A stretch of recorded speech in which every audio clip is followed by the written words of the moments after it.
Jérémie chapitre 1 verset 19. Ils te feront la guerre, mais ils ne te vaincront pas, car je suis avec toi pour te délivrer, dit l'Éternel. Ma sœur, je veux que tu écoutes ce message aujourd'hui. Mon frère, je veux que tu m'écoutes très bien. Ils te feront la guerre. Pourquoi est-ce que vous passez le temps à vous plaindre et à dire pourquoi j'ai des tribulations, pourquoi j'ai des combats? Seigneur, pourquoi moi? Pourquoi on m'attaque? Pourquoi? Non, arrêtez avec les pourquoi, parce qu'ils te feront la guerre, c'est déjà prédit. C'est déjà écrit, c'est déjà prophétisé. Tu auras les problèmes dans ta vie, mon frère.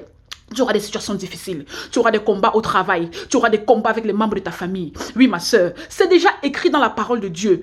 Parce que tu as choisi de suivre Jésus, ils vont te pourchasser. Ils vont te faire la guerre. Mais tu as l'assurance qu'ils ne te vaincront pas, car je te délivrerai. Pourquoi ta foi, ta connaissance de la parole de Dieu s'arrête seulement à « je te délivrerai » parce que vous êtes aussi comme ça. Vous ne voulez pas faire la guerre, mais vous voulez que Dieu vous délivre. Vous voulez pleurer pendant la guerre, mais vous voulez que Dieu vous délivre. L'attitude du chrétien, c'est l'assurance que malgré les circonstances de ma vie, malgré les difficultés du quotidien, je sais que Jésus est avec moi. Il ne me laissera jamais tomber. Il y aura un matin, il y aura un soir. Il y aura un aujourd'hui, il y aura un lendemain. C'est l'assurance avec laquelle vous devez combattre au quotidien. Vous ne pouvez pas, ils vous feront la guerre parce que celui qui ne croise pas Satan sur sa route, c'est une personne qui fait la même route que Satan. Je préfère croiser Satan sur ma route et qu'on combatte correctement et bien, on se met des coups de poing correctement et bien, parce que je ne suis pas en train d'aller du côté du royaume des cieux et il est en train d'aller du côté de séjour de mort. Donc je préfère te croiser, on se boxe bien Satan,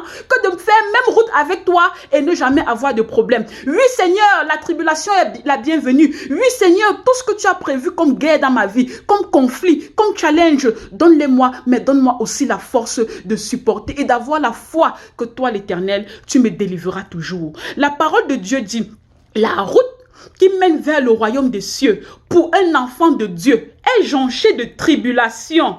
Oui, est jonchée de tribulations. Ça veut dire que dans toutes les étapes de ta vie, il y aura toujours des périodes où Dieu va dire stop, combat. Dès que tu traverses là, tu as grandi en foi, tu as grandi dans l'épreuve. Et il y a encore un autre combat qui t'attend.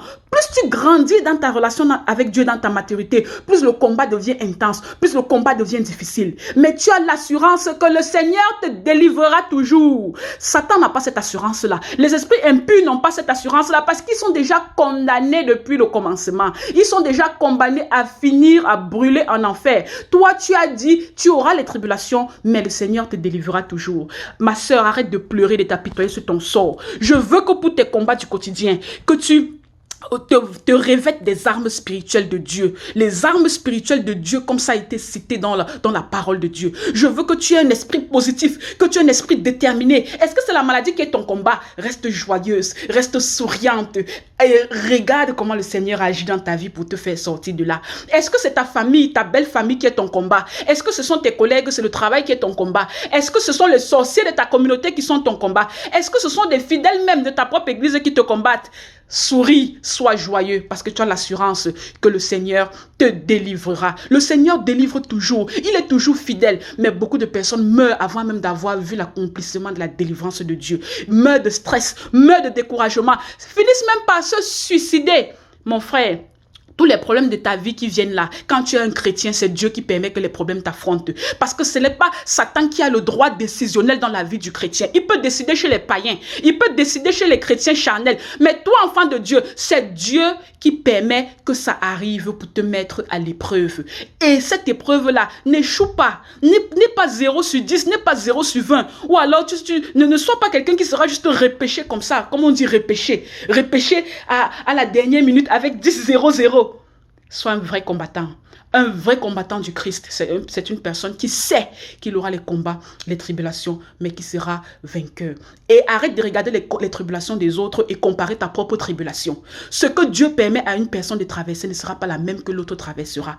Toi, tu peux avoir la tribulation de la maladie, du cancer, de l'hypertension, du diabète. Une autre personne a la tribulation de la pauvreté. Une autre personne a la stérilité. Une autre personne a à la folie. Une autre personne a les alliances familiales dans sa famille avec les coutumes traditionnelles qui les tirent vers le bas. Chacun a son combat, mais Dieu est un Dieu de justice. Il est au-dessus de la justice. Ça veut dire que ce qu'il t'a donné comme combat, il t'a aussi donné les armes spirituelles. Il t'a aussi donné la capacité et les moyens de t'en sortir. Parce que la Bible dit, Dieu ne peut pas te donner ce qui est difficile pour toi de porter. La Bible dit, prends ta croix et suis-moi. Ça veut dire que chacun de nous a une croix à porter. Personne ne va échapper. Arrête de vouloir regarder seulement les autres. Tu ne portes pas ta part. Tu veux que quelqu'un porte à ta place. Personne ne va porter ta croix. Chacun a sa croix sur cette terre à porter. Comme Jésus aussi a porté sa part. Dieu enverra des gens de temps en temps pour t'aider à porter ta croix. Mais personne ne portera ta croix à ta place parce que chacun a sa croix sur son dos et doit aller et suivre Jésus avec. Prends ta croix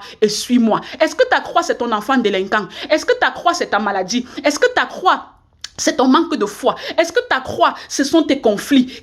Est-ce que ta croix, c'est la pauvreté? Est-ce que ta croix, c'est le chômage? Quel que soit ce que c'est que ta croix, Dieu sait que tu peux la porter. Il est un Dieu qui connaît et qui sonde toutes les profondeurs. Porte ta croix et suis Jésus. Les autres sont à côté de toi en train de porter leur croix pour suivre Jésus.